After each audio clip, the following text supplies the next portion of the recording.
Assalamualaikum warahmatullahi wabarakatuh. Waalaikumsalam warahmatullahi wabarakatuh.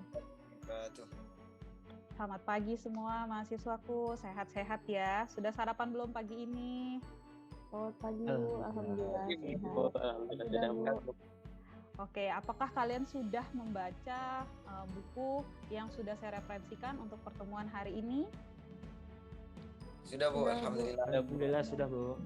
Oke, alhamdulillah. Jika begitu, kita akan mulai pembelajaran hari ini. Apakah kalian sudah siap untuk mulai belajar hari ini? Insyaallah siap Bu. Insyaallah siap Bu. Siap Bu. Oke, kita akan mulai pembelajaran hari ini dengan menggunakan kuis Mentimeter dulu ya. Kita akan melihat bagaimana hasil kalian membaca buku. Oke. Hari ini adalah pertemuan pertama kita di mata kuliah studi kasus dalam BK. Mata kuliah ini adalah 2 SKS, yang mana jenjang pertemuannya adalah ada 16 kali pertemuan, itu sudah termasuk UTS dan UAS. Oke, saya akan share dulu. Izinkan saya share screen Mentimeter. Teman-teman bisa ikut join ke Mentimeter, mentimeter.com. Nanti setelah masuk, masukkan kode yang ada di sini. Atau saya bantu mengcopy linknya, kemudian saya share di kolom chat ya, supaya kalian lebih mudah untuk bergabung.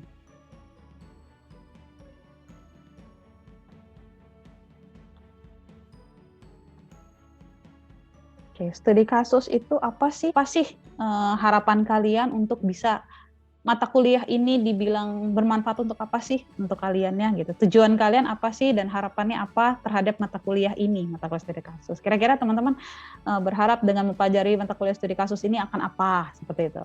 Silahkan isi lagi, kemudian submit. Nanti kita sama-sama lihat hasilnya ya. Oke, tadi ini studi kasus menurut teman-teman adalah tujuannya mengenali masalah. Ya, Cika Lestari mengenali masalah, memahami masalah, proses penyelidikan, mempelajari suatu masalah, metode dalam menyelidiki, menyelesaikan masalah, suatu metode penelitian, suatu strategi riset, dan pelajari masalah.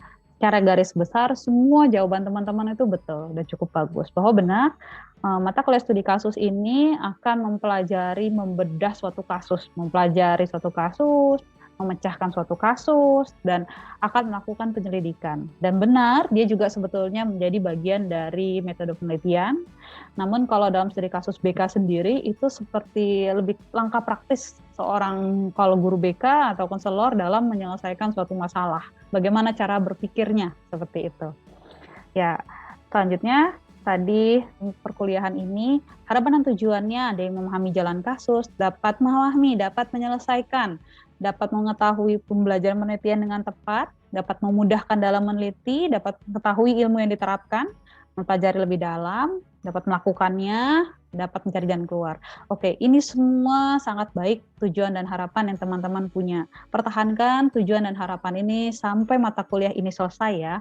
Bahwa semangat belajarnya terus dipupuk gitu ya, dan terus ingat bahwa inilah tujuan kalian ada di kelas ini, bahwa inilah harapan kalian. Dan benar sekali kalau teman-teman ingin memudahkan dalam meneliti, penelitian tetap mempelajari lebih dalam.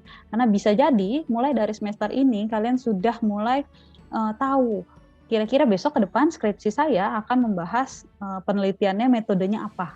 Salah satunya bisa dengan studi kasus sebetulnya.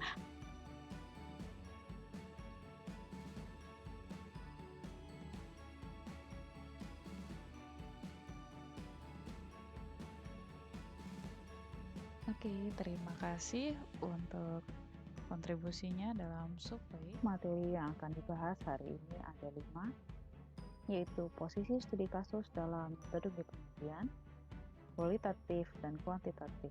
Apa sih perbedaan? Pengertian, fokus dan jenis studi kasus, tujuan dan karakteristik studi kasus, dan terakhir komponen penting dalam studi kasus. Studi kasus posisinya dalam metode penelitian adalah jenis penelitian kualitatif, dan studi kasus memiliki 3 jenis. ada intrinsik, instrumental, dan kolektif dalam bukunya Azwar tahun 2016. Sebelum membahas lebih mendalam, ada baiknya kita memahami terlebih dahulu perbedaan jenis penelitian kuantitatif dan kualitatif.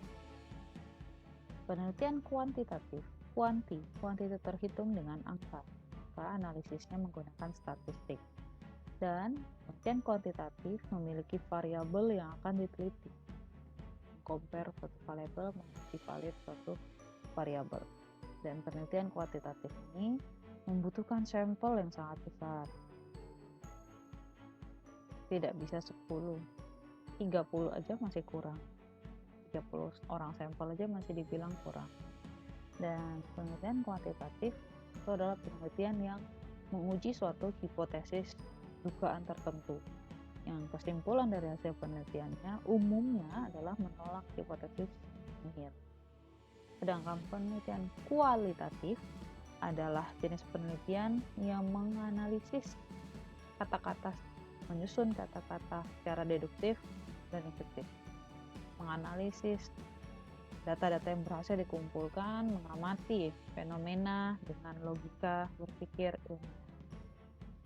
Kemudian penelitian kualitatif juga tidak menekankan pengujian hipotesis. Hipotesisnya ada, tapi tidak menekankan pengujian hipotesisnya. Diterima atau ditolak seperti kuantitatif, tidak. Terus kualitatif juga penekanannya itu lebih pada menjawab pertanyaan penelitian. Yang kemudian pertanyaan tersebut akan dijawab dengan cara berpikir formal dan argumentatif. Analisisnya berdasarkan hasil dari berpikir logika ilmiah. Dan penelitian kualitatif itu sampelnya bisa kecil. Langsung kita lanjut ke dalam materi studi kasusnya sendiri. Pengertiannya, studi kasus itu adalah menyelidiki secara mendalam suatu fenomena tertentu sehingga kita bisa mendapat data secara baik dan lengkap dan untuk menggambarkan suatu fenomena tersebut, suatu unit sosial tersebut. Nah, studi kasus tadi dibahas terdiri menjadi 3, ada intrinsik, instrumental, dan kolektif. Jika studi kasusnya intrinsik, maka studi kasus tersebut fokus pada keunikan masalah yang akan diangkat. Sedangkan instrumental, penelitian studi kasus tersebut menggunakan instrumen untuk menggambarkan bentuk kasus isunya. Kemudian studi kasus kolektif itu meneliti satu kasus yang lebih dari satu. Bisa jadi dalam sekali meneliti itu ada 2-3 kasus yang diteliti. Kalau fokus pada keunikannya, itu biasanya kasus-kasus yang bisa kasus isu sensitif atau isu yang jarang diangkat atau isu yang unik. Kan unik. Misalkan kalau dalam bimbingan konseling ya, kasus-kasus isu sensitif itu kasus misalkan kasus kekerasan, KDRT, itu ada banyak jenisnya. Kasus tentang pernikahan, perceraian, pernikahan di bawah umur, perceraian yang tinggi, penyebab perceraian, itu unik. Atau kekerasan seksual, itu unik dan sensitif, tapi itu kasusnya bisa diteliti dengan studi kasus. Studi kasus instrumental bisa menggunakan instrumen misalkan kita mau mengetahui gambaran sikap dari suatu kelompok budaya tertentu atau dari satu kelompok komunitas. Kita mau mengukur gambaran stres suatu komunitas, maka kita bisa mengukur dengan menggunakan instrumen mengukur tingkat stres, atau kita mengukur regulasi diri dalam suatu komunitas, kita menggunakan instrumen regulasi diri. Kita mengukur well-being suatu komunitas, nah kita menggunakan instrumen pengukuran sikap well-being. Lanjut, dalam buku yang Creswell tahun 98 itu juga dibahas bahwa fokusnya penelitian studi kasus adalah spesifikasi kasus dalam suatu kejadian. baik itu sampelnya bisa individu, kelompok budaya, atau suatu potret kehidupan. Jadi benar-benar menganalisis suatu kejadian, mau itu sampelnya individu, mau itu suatu kelompok budaya, suku tertentu, atau suatu komunitas tertentu, atau dalam satu rumah tertentu, atau satu perusahaan tertentu, atau satu instansi tertentu, atau satu potret kehidupan anak jalanan mungkin, potret kehidupan lansia mungkin, seperti itu. Selanjutnya, tujuan dari penelitian studi kasus adalah peneliti itu ingin mempelajari secara intensif latar belakang, status terakhir, dan interaksi lingkungan yang terjadi pada si sampel. Sampel itu dipelajari bagaimana cara si sampel ini, latar belakang sampel itu seperti apa, bagaimana status terakhir kehidupannya, bagaimana si sampel ini berinteraksi dengan lingkungan. Itu tujuan studi kasus. Dan karakteristik studi kasus adalah mengidentifikasi kasus untuk tujuannya belajar, supaya kita mengambil insight dari hasil kasus yang kita analisis, kita pelajari. Kemudian kasus dalam studi kasus itu bersifatnya terikat karena tidak akan terulang dan tidak akan bisa terjadi kembali lagi, karena kasus yang akan kita angkat itu pasti akan terikat dengan waktu dan tempat, hanya terjadi di saat itu dan disitulah gitu, tidak akan terjadi di tempat lain pada waktu lain tuh enggak, hanya terjadi di situ karena spesial. Terus menggunakan berbagai sumber informasi dalam pengumpulan data. Penelitian studi kasus mengumpulkan berbagai macam sumber informasi sehingga membutuhkan berbagai macam instrumen, bisa wawancara, observasi, bisa catatan anekdot, bisa studi dokumentasi. Umumnya itu yang digunakan dalam penelitian studi kasus. Intinya semua itu instrumennya bertujuan untuk memberikan gambaran yang mendalam, yang rinci, untuk mencari tahu bagaimana respon dari suatu peristiwa, untuk mencari tahu bagaimana latar belakang, status terakhir, dan bagaimana si sampel ini berinteraksinya terhadap lingkungan. Kemudian penelitian studi kasus ini akan banyak menghabiskan waktu, karena itu tadi ya, kita akan bisa jadi berinteraksinya sekali dua kali cukup, kurang mendalam. Jadi bisa mengikuti sampel tinggal di sana, hidup di sana, atau kita bolak-balik datang dengan kondisi yang ya cukup lama. Semakin kita, jadi penelitian studi kasus ini bisa sangat lebih mendalam, yang membatasi kapan itu penelitian itu terhenti ya dirinya si peneliti.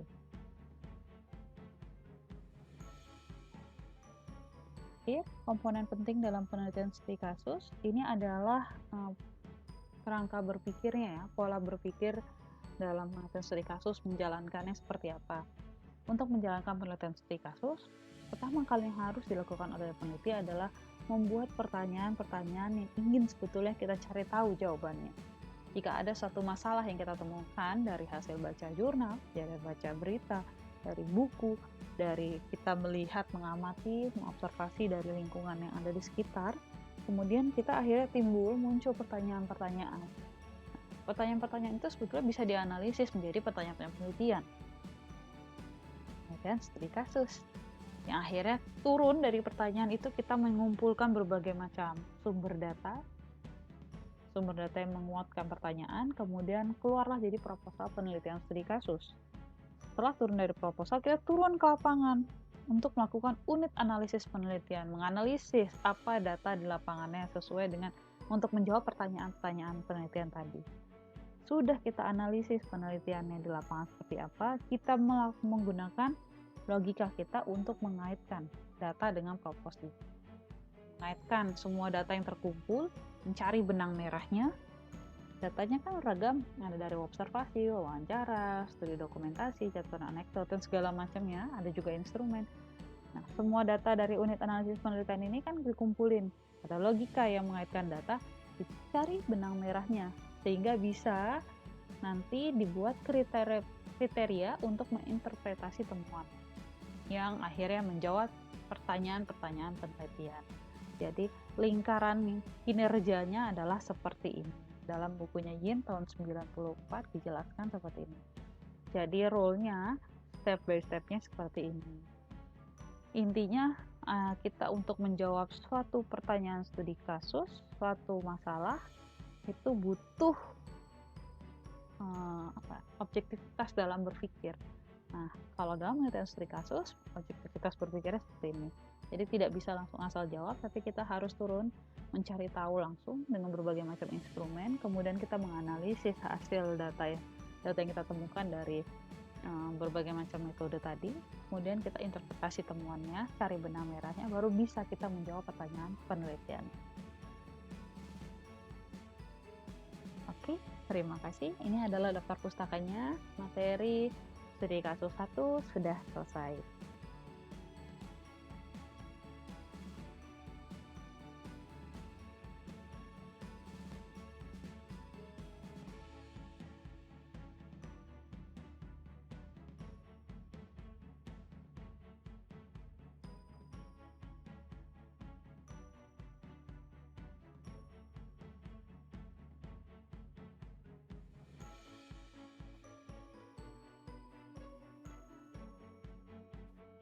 Oke, kita mulai dengan membagi kelompok yang pertama. Ketua kelompoknya adalah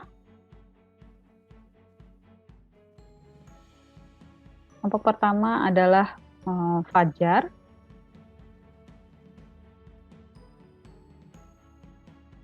Oke, kelompok selanjutnya, kelompok kedua yang akan presentasi ke depan dan akan menganalisis dari kelompok PBL ini adalah Hairudin. Kelompok selanjutnya, ya ini urutan presentasi juga ya pada akhirnya dari kelompok teman-teman, siapa yang akan urutannya maju untuk presentasi nanti setelah tugasnya selesai. Kemudian kelompok 3 ada Wulan. Yo, tekan nggak? Kelompok keempat yang akan maju presentasi itu adalah kelompoknya Hikal, kelompok 4. Dan yang terakhir, otomatis adalah kelompoknya Cika. Oke, berarti ini masing-masing ketua kelompok ya. Tolong dikoordinasikan dengan timnya, tim PBL-nya untuk mengerjakan tugas diskusi kelompoknya.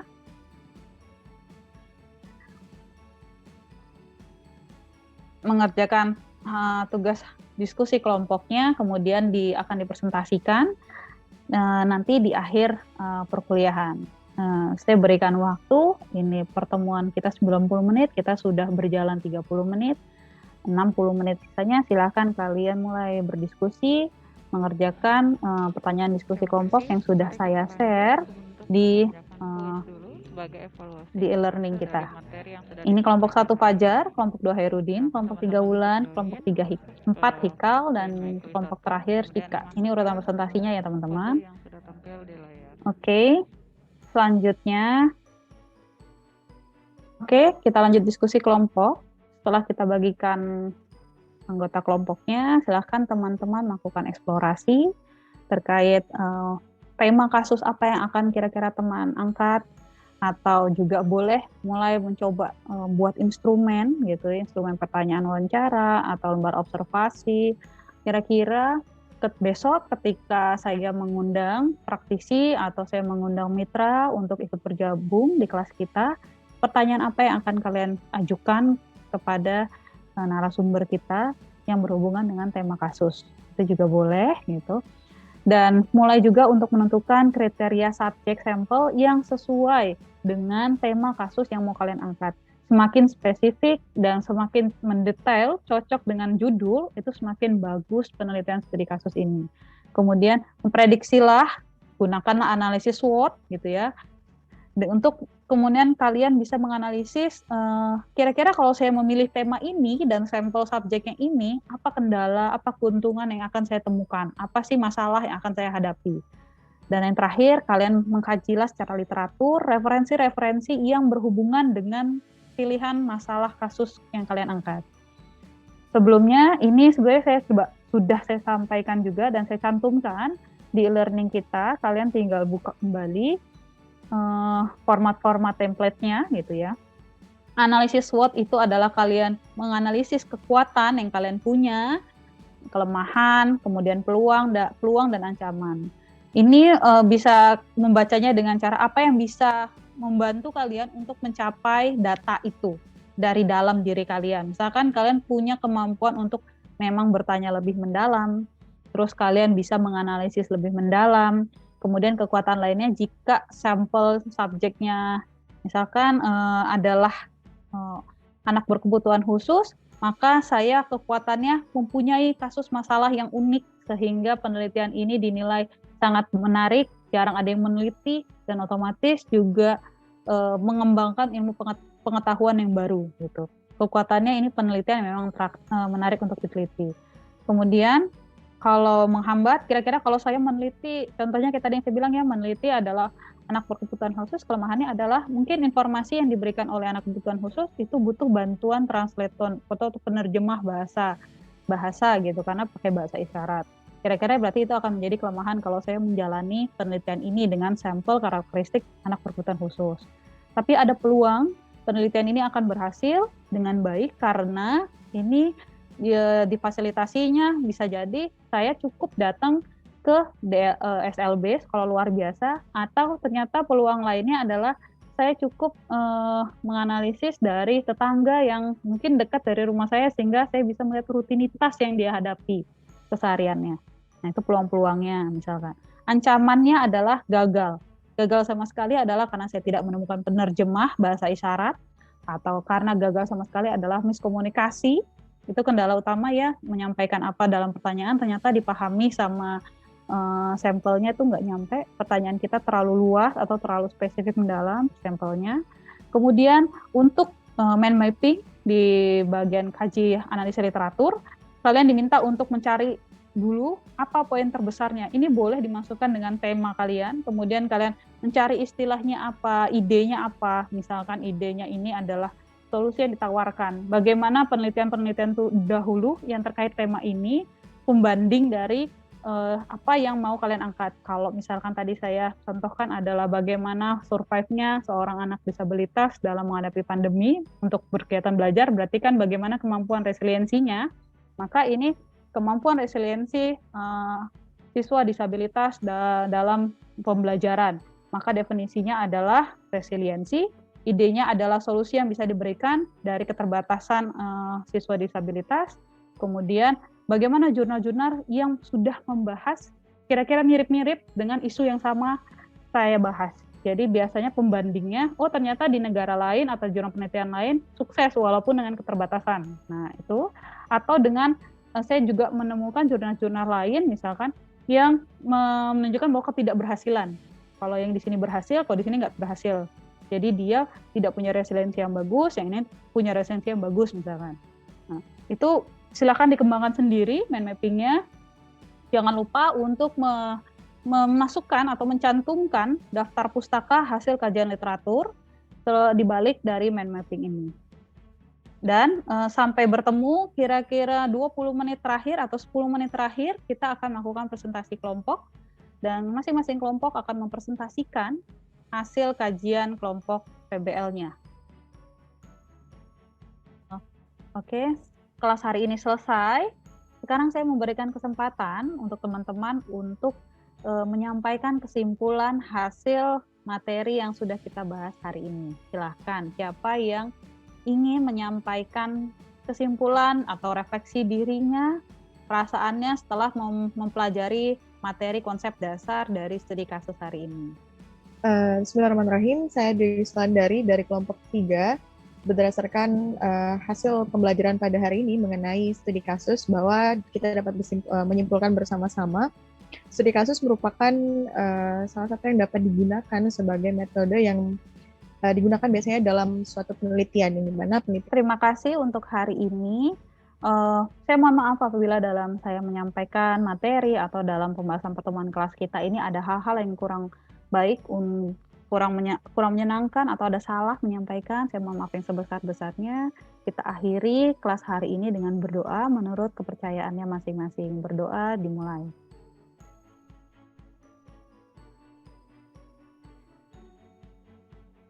Oke, berdoa selesai. Jangan lupa teman-teman untuk mengecek e-learning-nya, karena di sana saya sudah mencantumkan materi untuk pertemuan berikutnya. Dan jangan lupa juga untuk aktif berdiskusi di kelompok chat WhatsApp group karena kita akan melakukan coaching secara berkelompok gitu, coaching secara berkelompok sesuai dengan tema PBL-nya. Oke, sampai jumpa. Saya akhiri. Assalamualaikum warahmatullahi wabarakatuh.